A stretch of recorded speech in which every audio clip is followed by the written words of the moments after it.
Most hobbyists choose their substrate the same way they choose their filter. They walk into the store, look at the bags on the shelf, pick whatever color looks good, and pay. 6 months later, the plants are barely growing.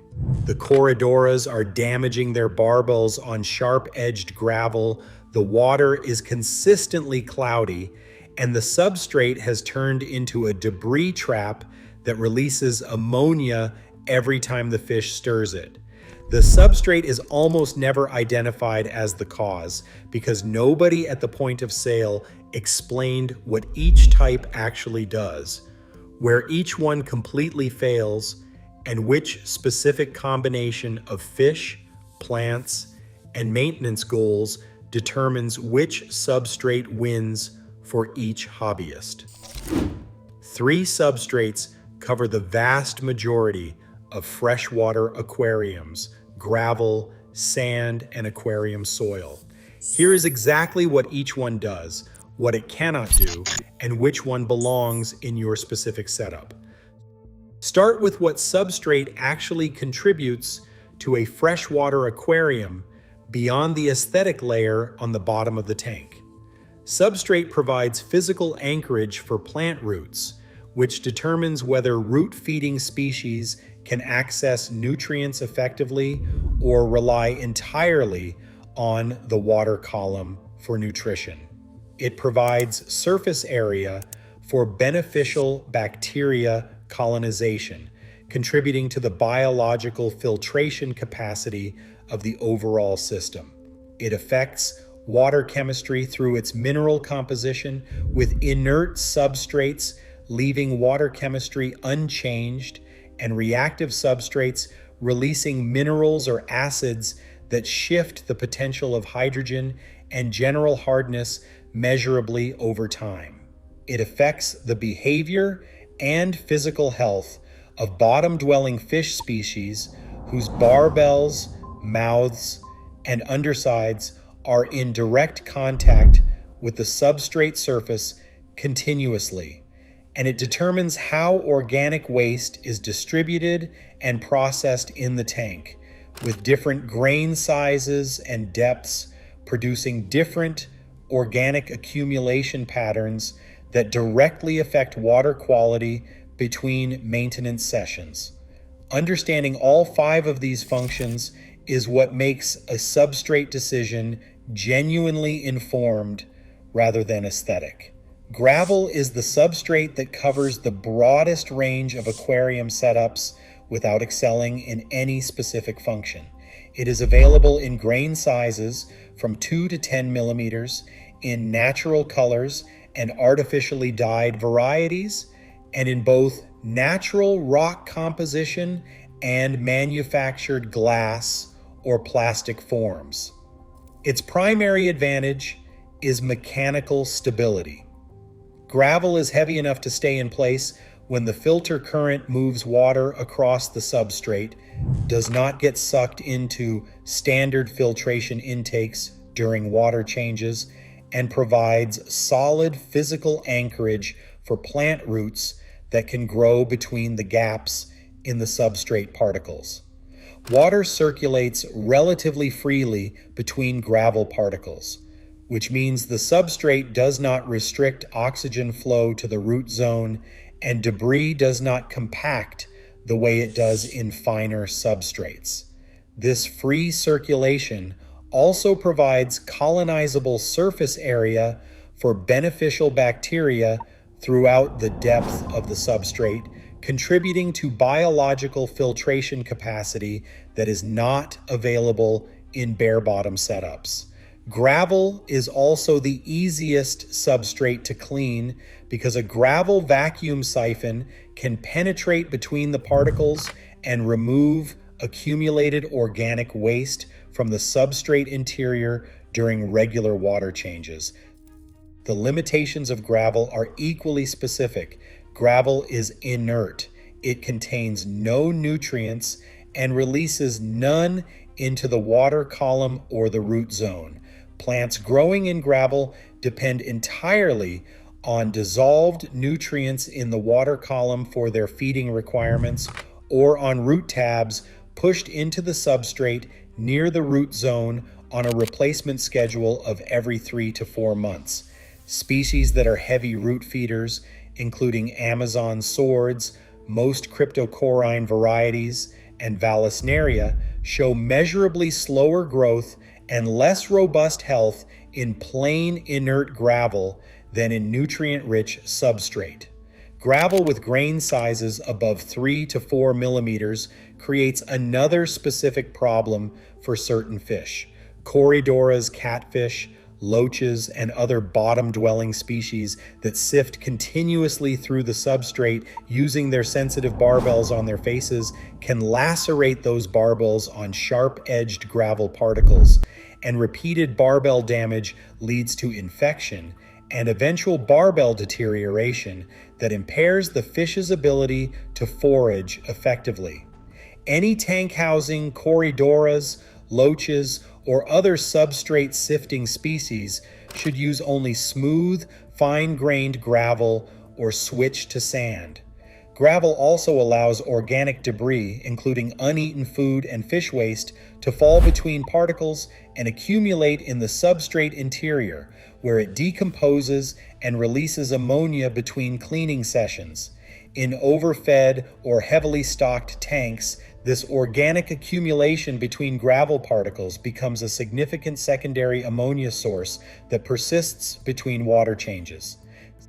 Sand provides the most natural substrate environment for the widest range of bottom-dwelling fish species and produces a distinctly different aesthetic from gravel that most hobbyists find more visually appealing at close range. Sand grain sizes of 1 to 3 millimeters replicate the riverbeds and stream beds that corydoras, loaches, coolie loaches, and many cichlid species evolved alongside.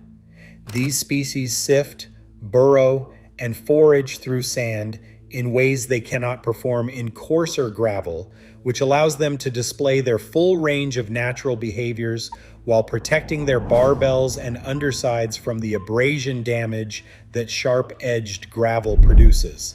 Sand is also the preferred substrate for shrimp tanks because its fine texture provides an enormous amount of surface area for the biofilm that dwarf shrimp graze on as their primary food source, and its smooth surface is gentle on shrimp that are foraging continuously across the substrate.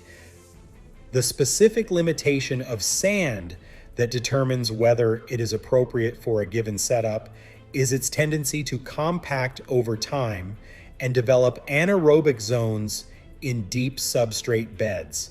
Sand particles are fine enough that water circulates between them less freely than it does through gravel. In a sand substrate deeper than 2 to 3 centimeters, without Malaysian trumpet snails or other burrowing invertebrates actively aerating it, the substrate interior can become oxygen depleted over months, creating anaerobic bacterial activity that produces hydrogen sulphide gas. Hydrogen sulphide accumulates as pockets in the substrate and releases into the water column when disturbed during maintenance, producing a distinctive rotten egg odor and temporary water quality events that stress fish. The practical solution documented across the shrimp and bottom feeder keeping community is to keep sand substrate at a depth of 2 centimeters maximum in tanks without Malaysian trumpet snails, or to maintain a colony of Malaysian trumpet snails whose nocturnal burrowing activity aerates the substrate continuously and prevents anaerobic zone development at any depth. Sand is also more difficult to clean than gravel because the gravel vacuum must be held above the surface rather than pushed into it, drawing settled debris from the surface without sucking up the substrate itself. Fine debris on sand surfaces is visible at the surface rather than hidden between particles, which is honest information about water quality that gravel hides but that requires surface siphoning rather than substrate penetration during maintenance. Subscribe now because there is significantly more verified aquarium information coming every week. Aquarium soil is the category that includes all purpose-built planted tank substrates, from commercial products designed specifically for the aquarium market to the organic potting soil and sand layering system documented by aquatic botanist Diana Walstad in her 1999 book, Ecology of the Planted Aquarium. What all soil type substrates share is a nutrient content at the root zone that inert substrates cannot provide. Commercial aquarium soils, including fluval stratum, Tropica aquarium soil, and Aqua Design. Amano Amazonia are manufactured from volcanic or mineral-rich materials that release nitrogen, phosphorus, potassium, iron, and trace minerals into the root zone as plant roots penetrate the substrate. This nutrient availability at the root level is the primary factor that separates planted tank performance between substrate types. Root-feeding species, including Amazon swords, crypts, and Vallisneria, access substrate nutrients directly through their root systems and show dramatically faster growth, richer color, and more robust health in nutrient-rich substrate than in inert gravel or sand supplemented with root tabs. Aquarium soils also typically buffer the potential of hydrogen toward the slightly acidic range of 6 to 6.8, which benefits most tropical planted tank species and particularly benefits Caridina shrimp that require soft, acidic water conditions. Some soils, particularly active buffering soils like Amazonia, reduce the potential of hydrogen aggressively enough to bring hard alkaline tap water down to the range suitable for blackwater species and demanding shrimp varieties without any chemical adjustment. The limitations of aquarium soil are cost, longevity, and the establishment period. Commercial aquarium soils cost significantly more than gravel or sand, typically $5 to $15 per liter compared to $1 to $3 per liter for gravel or sand, and a standard 20 to 40 gallon planted tank requires 4 to 8 liters of substrate to provide adequate depth. Your fish guide documents that quality aquarium substrate lasts 2 to 5 years before needing replacement, and active buffering soils exhaust their buffering capacity faster than this at the lower end of the range, requiring substrate replacement or topping up to maintain their water chemistry modification function. New aquarium soil also releases a nutrient spike into the water column during the first 4 to 8 weeks of setup, as unstable compounds are liberated from the substrate. This initial nutrient surge fuels algae outbreaks in new planted tanks that are not yet dense enough with plant mass to consume the excess nutrients before algae accesses them. Managing the establishment period by planting densely from day one, running lights at reduced hours, and waiting 4 to 6 weeks before adding any liquid fertilizer on top of the active substrate release is the documented approach for minimizing new soil algae outbreaks. The organic potting soil capped with sand approach that Diana Walstad documented provides comparable nutrient availability at a fraction of the commercial substrate cost, using 1 to 2 centimeters of plain organic potting soil without fertilizer pellets, perlite, or wetting agents, capped with 1 to 2 centimeters of coarse sand or fine gravel to prevent the soil from clouding the water column.